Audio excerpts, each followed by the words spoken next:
This is a podcast which does not shy away from difficult and vulnerable topics. The content is of an adult nature and we do swear at times.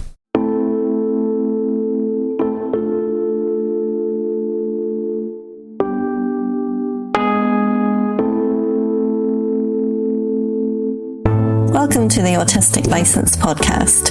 I'm Shauna and I'm in Carrickfergus in Northern Ireland. I'm Leo in London. We invite you to listen in on our conversations as we experiment with unmasking in an autistic space. We talk about what it means to discover we're autistic as adults, especially with established careers as therapists. We want people to know that autistic therapists exist and to broaden the conversation about neurodiversity. You're so welcome to join us, whoever you are and wherever in the world you are. We hope you'll find something of interest and connection here.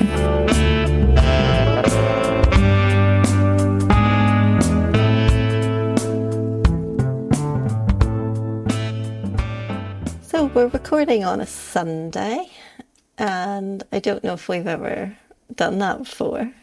Sunday's normally a kind of a final edit day if it's a podcast day. We tend to be more often than not release an episode on a Sunday. I feel like this time might be different than last time.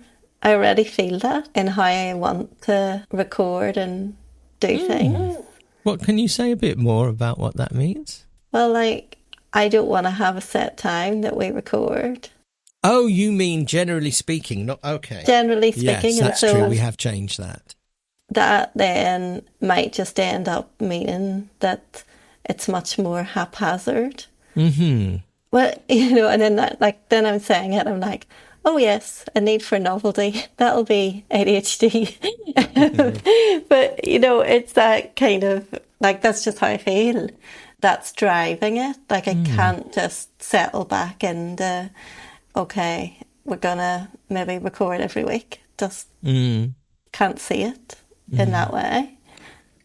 And we have been thinking in other ways in terms of format, I suppose, also about mixing it up a bit, in that we've talked about having other people in on the podcast, which is definitely on the cards for this season. I suppose we haven't kind of said something about that we kind of have half accidentally divided this into seasons, that there was a break and so this must be then season 2. And whether that's a thing, whether we even care about calling sets of shows a season or a series, as we'd probably more likely say in the UK. Yeah, I don't know if we did actually talk about that. It's kind of like what happened.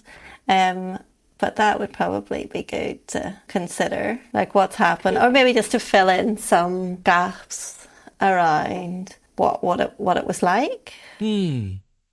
Because something else that the reason that's kind of happened by default as well is if you look at the episode titles, it does say S1E23, season 1, episode 23, because that's also part of how I am asked for data by the podcast host. There's bits you fill in and one of them is a season number, which you don't have to do. Some people, they just go on and on and on for years and it's just episode 1, 2, 3, 4, 475, 476. I don't know. I find that appealing as well, because then it doesn't have the same, doesn't age in the same way.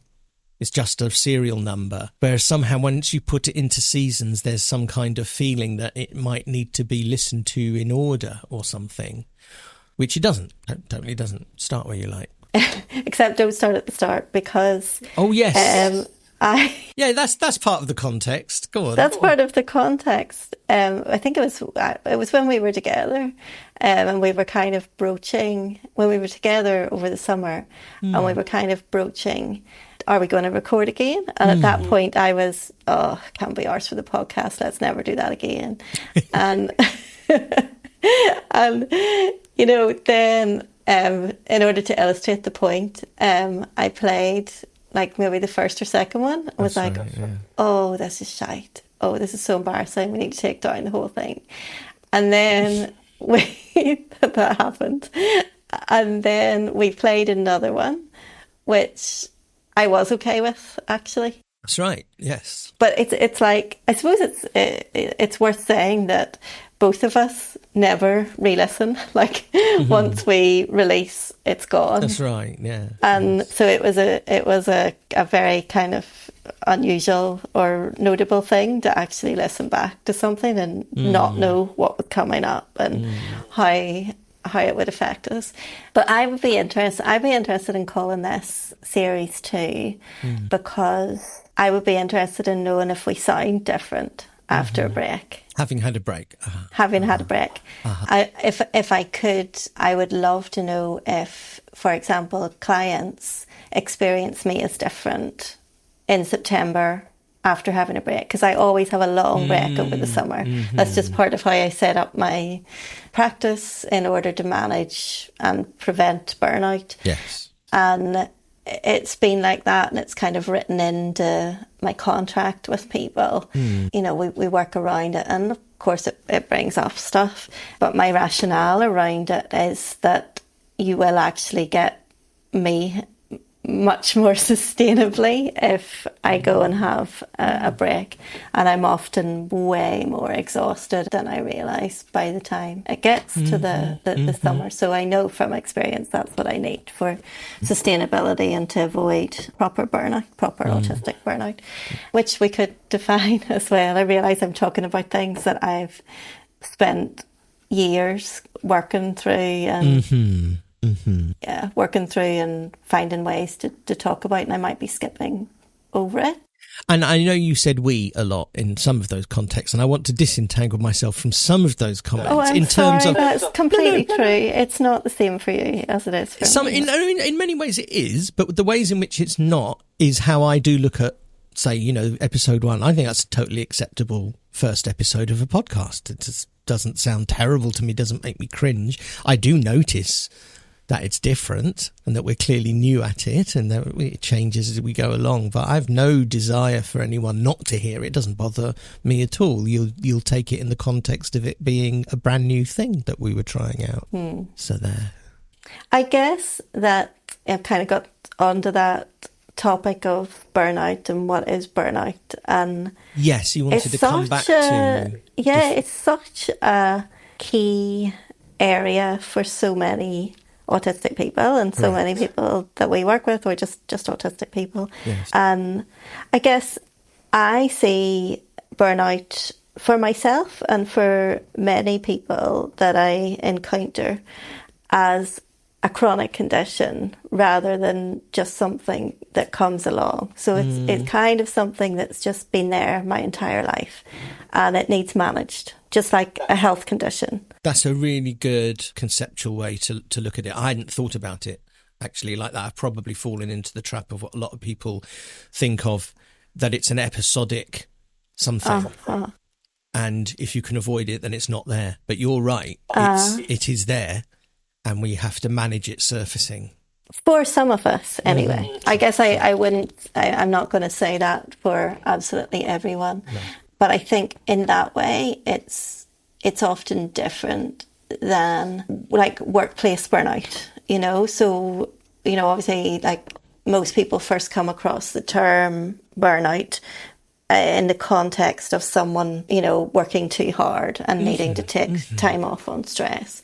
And it's to do with the stressors of the workplace. And, you know, if you remove yourself from it and, you know, gradually recover, and you might not go back to that workplace if it's going to do the same thing for you, but, you know, it's just different. Yes. Whereas an autistic experience of burnout is much more just, well, we can't just avoid the neurotypical world. I mean, we can try. And I think that's how I try and sustain myself, has been through managing my exposure to the environment that causes me burnout. Because autistic burnout is basically burnout from the neurotypical world. It's not to do with work. This is what you were saying at the beginning, that, you know, maybe you need to go back and define some things, and that's what you're doing now. But that's right. So there is something specific. I mean, I don't know how far to rewind or how basic to get with this, but we probably, you know, we have an understanding of what burnout is, and then there are differentiations that then make autistic burnout something specific. And I think actually you were in the middle of doing exactly that, weren't you? Because you talked about Anyway, I'll shut up actually and take all of that out, because it the way that I will never unnecessary. be able to define things in a kind of or articulate it in like a linear way as if I'm teaching. So yes, it's probably okay that you go back and kind of make sure that covered all of that.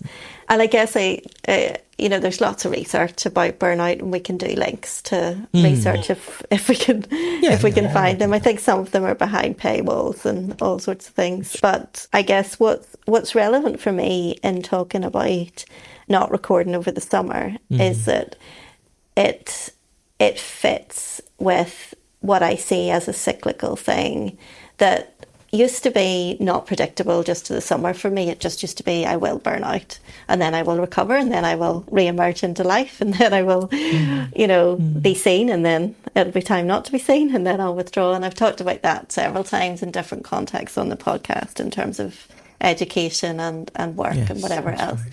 But for me, with having autonomy over that in private practice, I have then been able to manage it by making sure that I plan in advance the times off so that there's not a crash and disappearance without any warning. So it's sort of having the awareness to plan it in advance, and obviously not to then get to the high levels of incapacity that come with what I would call actual burnout, because I don't actually feel like what I had over the summer, for me, because of my history with this and how much work and understanding I've got around it, I wasn't burnt out in a whole-scale autistic burnout kind of way, because that takes long time to get over and, is much more pervasive than anything that I tend to experience these days. So it's like a mini burnout or an exhaustion. Like I guess I would say I don't want to minimise, I don't want to use that word, which so many people use, without really honouring what full-on autistic burnout is. Like full-on autistic burnout, you don't just get better by having a few weeks off or a summer off. It takes a hell of a lot longer. But I think the chronic condition view of it fits for me, because just like managing any chronic condition, you can prevent it getting really acute.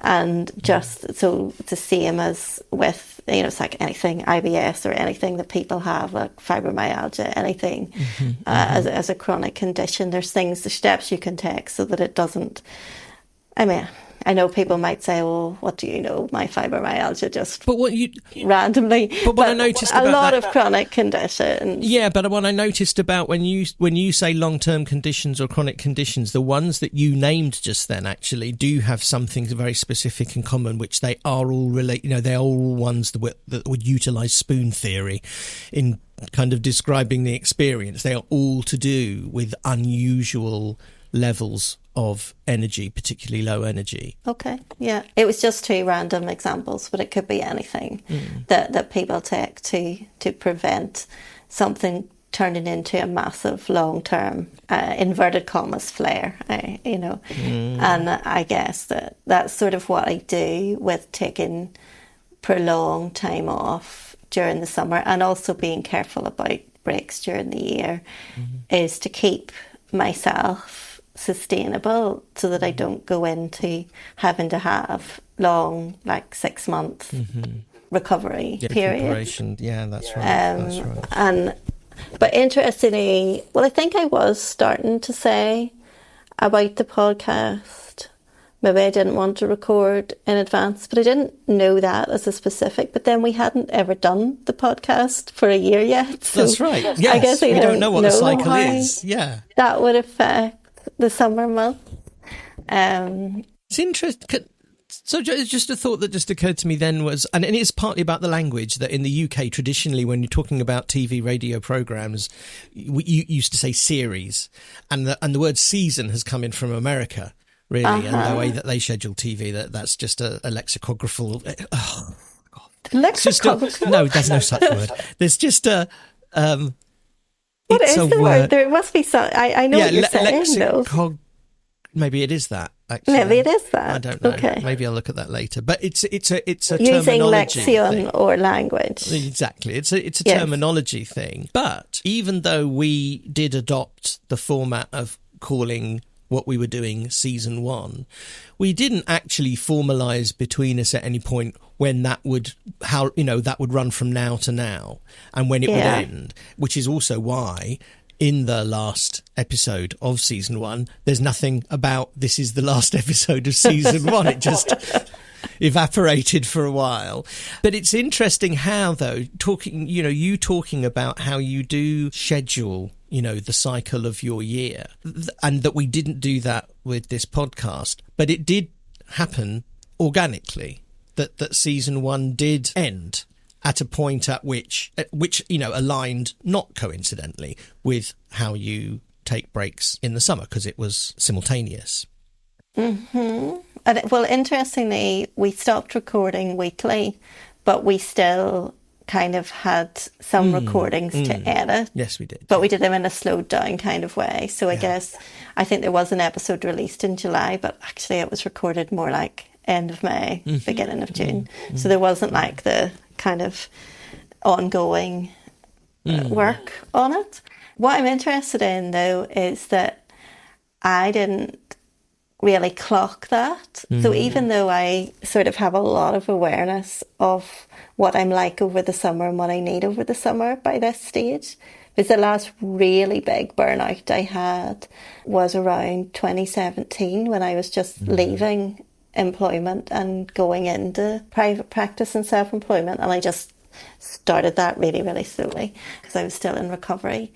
So I know I'm very, very, very aware of all of this stuff, and yet I wasn't aware enough to say to you, if this happens, just see it in that context. But the thing is, there is a difference between us, which I think is a very useful combination. Because I, being very fired up and enthusiastic and seemingly full of energy for the podcast at that time, I do still, get huge pleasure out of the editing process and the discussions that we have about how we're going to release an episode, etc. But I don't recognise, as you do, in that context specifically, the need to stop and recharge. Because I don't feel it. I'm less in touch with that sensation. A bit like proprioception for energy levels in some ways. If the interest is there, then it feels like the energy is there. And it would have, I'm sure it has made a big difference to me to have had that break. But it's not one that I would have been aware that I needed. Okay. Yeah. So there's a regulation maybe between us of having those at times opposite drives of finding some kind of balance.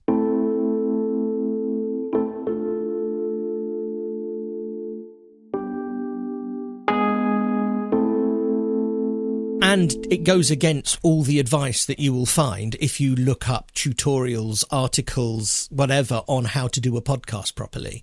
They will say, you pick a particular day and you make sure that you manage your listeners' expectations by releasing regularly or in patches. Let's just note that they get the stats and we don't. The other thing that's counter, though, to that way of thinking is what we're doing, which is incredibly specialist. I would be surprised. I would love it if we had 1 million listeners every episode. That would be fantastic. How rewarding that would be. But that's not going to happen. What we do is niche. It's very, very specific. I'm happy that any amount of people listen to us and want to listen again. That's really lovely. And you're right. But it is easy to, especially because that is the nature of podcasting. And again, everything that you read about the proper way to do it, the best way to do it, is about getting as high figures as possible, making your content sticky, not time critical, all that stuff. Yes.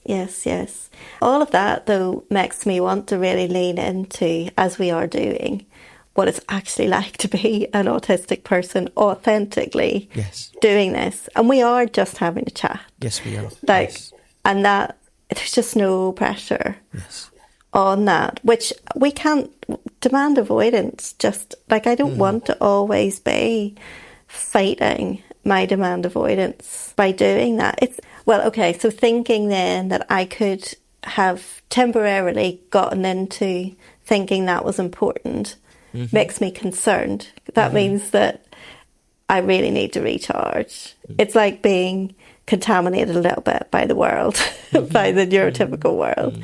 And I don't want to be like that, because I want to represent autistic culture, which doesn't operate that way. That's absolutely right. That's absolutely right. And that's part, again, to be meta and self-indulgent in the way the podcast talking about itself. But that is part of the evolution into this season, I think, is that we are allowing that. You're doing it right now, and it's lovely. My concern is that you'll listen back to this and go, what a load of self-indulgent nonsense. I'm not putting this out, because I think it really is useful and important for other people for people who don't experience it, to hear what it's like. But for people, more importantly, I think for people who do, to go, I relate to how this conversation is evolving. That makes sense to me. That's how I think. I think there's a great deal of comfort in there. That's what I would get. Well, we need to make sense of what we go through for the future as well, and to understand. It's just being a conscious human being, isn't it? Like, that's just what we're doing, and maybe we're modelling going round until we reach a shared understanding of this. Lovely, which we haven't done actually, because we just haven't recorded. That's right. That's lovely. And for context, there are 2 podcast activities kind of going on this weekend, which is that we're recording this conversation. We'll do something with that. But actually, we're also editing the first episode of season 2 to go out, about my experience at Autistic. And you just referred to shedding the expectations that the format of a podcast might impose on us, that might feel uncomfortable. That refers to what I was talking about in my experience of the Autistic conference last week, of having no expectations on me, and that being the real kind of life changer of that experience, and which listeners who are listening regularly will have heard sometime before they hear this conversation, so that maybe works out quite neatly. But there is so much value in realising how much expectation we feel and how we mask against that. That's a really big element of what masking is, of subconsciously pretending to be neurotypical. And to loop that back to where you came in on burnout, we know that autistic burnout, the biggest contributing factor is masking. That's right. And it makes me think of maybe it was a practical thing. Maybe last year, whenever we got started, it just made the most sense to make a space in our diaries that we would make it happen. Maybe that just and maybe now we've got a bit more autonomy and our relationship is at a different place. So we have a bit more flexibility around that to be more authentic, to say, let's record now or let's record tomorrow, or like not just to keep it in that. And but actually it's more authentic. But then is it more authentic? Because obviously there's times that sometimes you need routine. So I don't want to throw all of that away. But if there are aspects of who we are that are maybe more able to be incorporated into this than could whenever we got started. So like, is there a match of energy this afternoon? Okay, we both want to do this thing. Let's do this thing. Wouldn't have been so easy to make happen this time last year, because we just needed some kind of structure to get started. Yeah, that's right. And I suppose of course you're right. And the people who understand the autistic stereotype will be familiar with the fact that we like structure, we like routine, and we like predictability.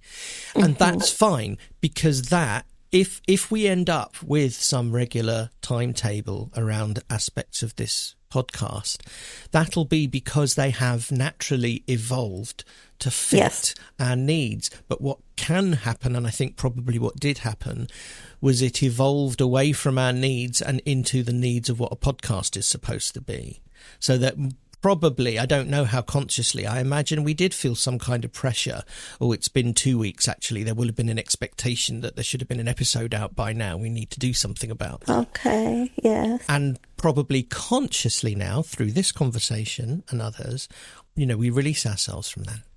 And you talked about PDA.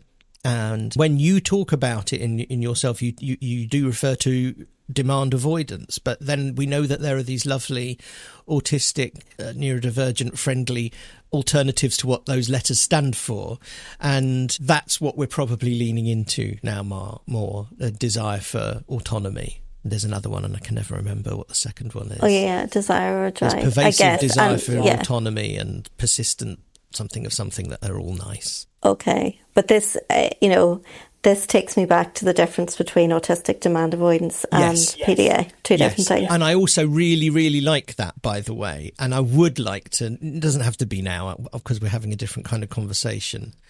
But that's, you brought a really lovely differentiation to that to me, which has really stuck, that there is this difference. There is a difference.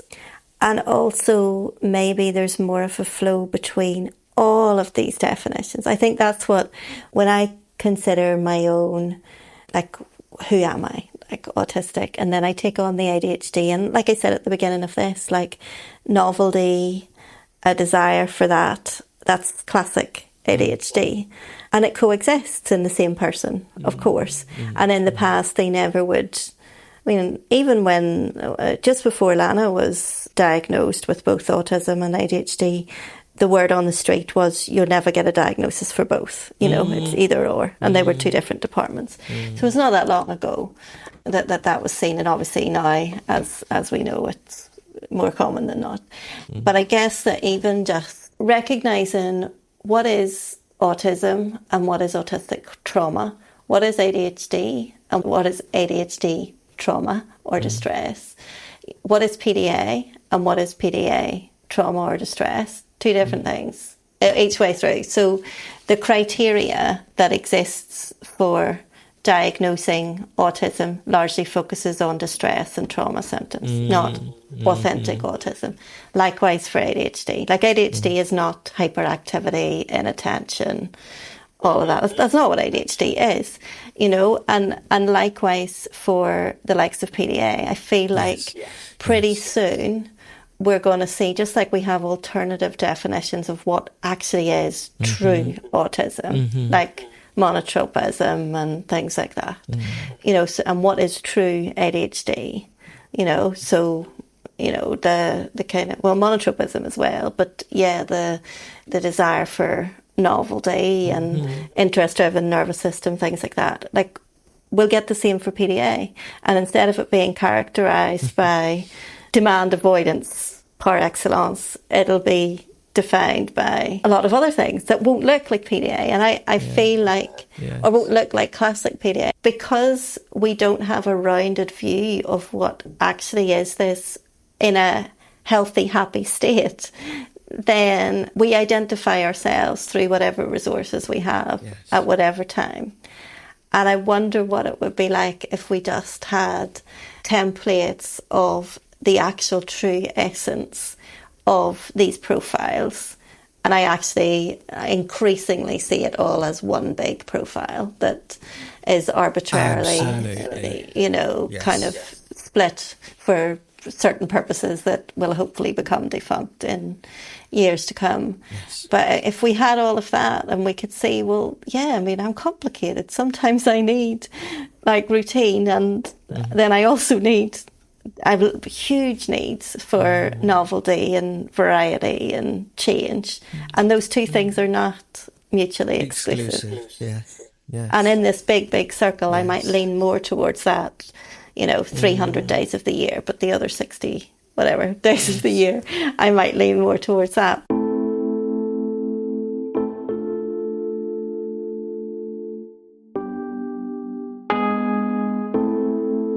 There's something in what you were just saying that again crystallised something for me about language, which is that, you know, you talked about challenges and was it difficulties was the other word you were using? Yeah, probably, yeah. And we do that a lot. And it became probably like 20 years ago in corporate speak, particularly. You weren't allowed to say problems anymore. And it was always reframed as challenge or, something else. We had to positivify all our corporate language. What a load of bollocks that was. But I noticed that I think a lot about expressing my own difficulties as difficulties sometimes. Challenge, again, still smacks to me of that 80s, 90s gentrification of corporate language in a way. And I find that I use the word struggle a lot more these days. And it's just that as you were talking, I was asking myself, why does that feel better? And I think because it honours the discomfort and distress that I would experience in whatever circumstance I was trying to navigate through. But struggle also does have a connotation of working through, but being fought against by environment or expectation or circumstance. And there is a political flavour to it as well, because we often talk about political struggle. So for me at the moment, it just came to my mind as you were talking why I've suddenly been using the word struggle a lot. For me, there's nothing shaming in that word as well, or the phrase I struggle with ... It fulfills a lot of current needs, and language is so difficult, especially English, actually. We've got such a ridiculously huge vocabulary to choose from that actually that makes things more complicated, even though it makes it more choiceful. The lovely statistic that I heard a few years ago was that English, of all the languages of the planet, has the biggest vocabulary because it's a mixture of Romance language and Germanic. And, there's such a mixture of the roots of the language. We have the largest vocabulary. Not only, though, is it the largest, the second largest vocabulary in the world is Russian. And Russian has less than half the vocabulary that English has. So not only is English ridiculously huge in its vocabulary, it's more than double the next nearest. And so that really makes it's lovely if you've got a really good command of it. But, that's impossible. It's just too much. And so actually I think it can make it more difficult to express ourselves succinctly compared to a language where there's just a word for that feeling or that circumstance. I've settled on the word struggle at the moment. Because I just wish that we didn't focus, whatever word we use, we didn't focus on the struggle. I really wish that we could get to the other side of that, where we focus on the actual intrinsic, non-traumatized, organic, as I struggle to find the words, core of autism and of ADHD. And how thunder. I hope my microphone picked that up. We've got a storm coming over there. Yippee! And I agree with you. Yes, sorry, you were making an incredibly important point, actually, and maybe the thunder was there to dramatise and italicize your thought. I've just got into this song. That's the one that's in my head. See, the word thunder like that gets for me Prince. I think that's just called Thunder. Oh, okay. That's the song that comes into my head immediately when I hear the word thunder. It's funny, whenever you said Prince, and I thought of Purple Rain and of lightning. Oh, there you go. What a lovely arc. Thank you very much. Lovely arc, because then we can talk about how delighted you were in the middle of the night because the lightning came to London. Yeah, we had a huge storm last night at 2-3 in the morning. Incredibly heavy rain, loads and loads of thunder and lightning. And just because it's autistically pleasing for me, I'll put a link in the show notes. If you want to track lightning and thunder, then there's a wonderful website where it's live animated, where the lightning strikes on a map, and then you get this ripple effect, which is the sound wave. So you know exactly when the thunder's going to hit. It's so accurate. It's really fantastic. I will put a link it's lightningmaps.org. Anyway, I'll put a link in the description because I think there's a lot of autistic people like me who would really, really find that intensely satisfying. Love that. Yeah, I think I got a message from you with a screenshot of the map at 3 in the morning. 2:33. You did. Yes, you did. with the helpful brackets, lightning map. I know. Well, you might not have. It was, yes, you might have wondered why I'd sent you a map of southeast England with weird circles all over it. I was half expecting it because the day before it was the spacecraft. Yes. So I knew that you would program yourself to wake up for the lightning, just the way you programmed yourself to wake up the night before. I was awake at whatever it was, 4 in the morning, watching the Boeing Star thingy craft, can't remember its name, undocking from the space station and coming back down to Earth. Yeah, and I'm still thinking about those people that have to totally change their life plans by remaining up there for an extra 9 months. Yes, an 8-day trip to the space station has turned into an 8-month trip, literally. Yes. Yeah. There was somebody put up a great post on one of the socials about the fact that they were up there now for 8 months and instead of 8 days. And so humanity has 6 months to try and find 8 billion ape costumes and pull the biggest prank ever.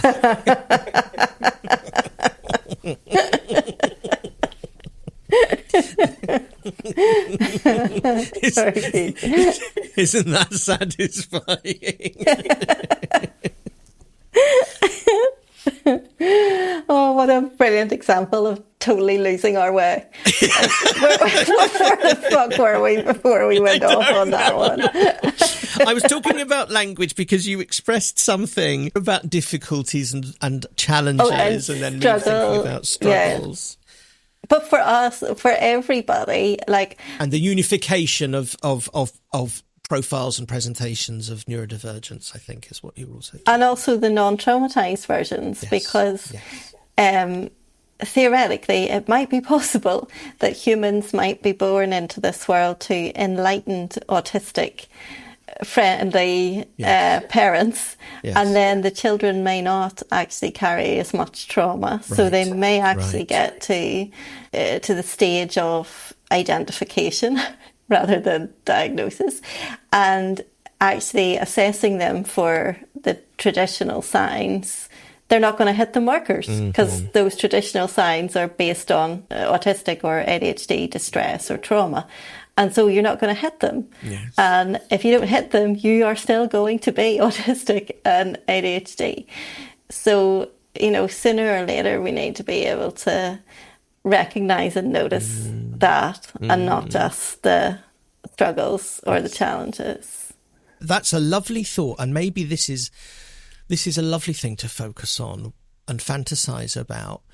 What does an entirely untraumatized autistic person look like? What would it be like to be in the company of a bunch, in fact, not just one, a little group of non-traumatized autistic people who've been born into this ideal environment that you're talking about? What would that look like? How would that be different to our experience as traumatized autistic people in various ways? Because that would be to see true neurodiversity.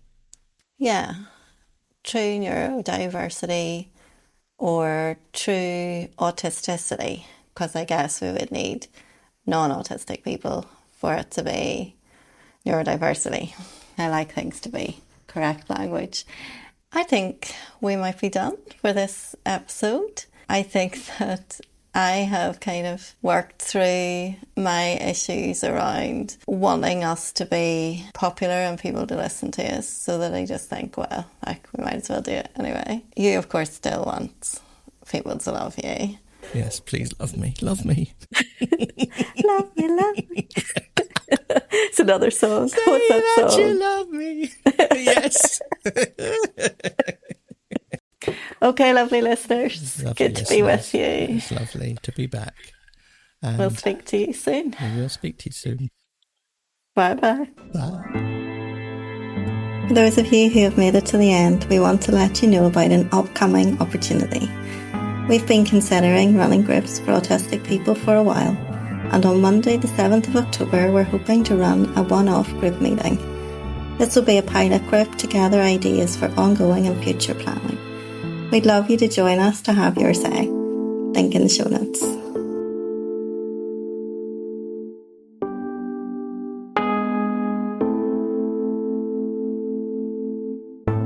Thank you for listening to the Autistic License podcast. You can connect with us via Instagram, Facebook at autisticlicense.com or by email at autisticlicense@gmail.com. And we spell license the British way, LICENCE. We also have a thriving Facebook community. Search for Autistic License Shauna and Leo or click on the link in the show notes.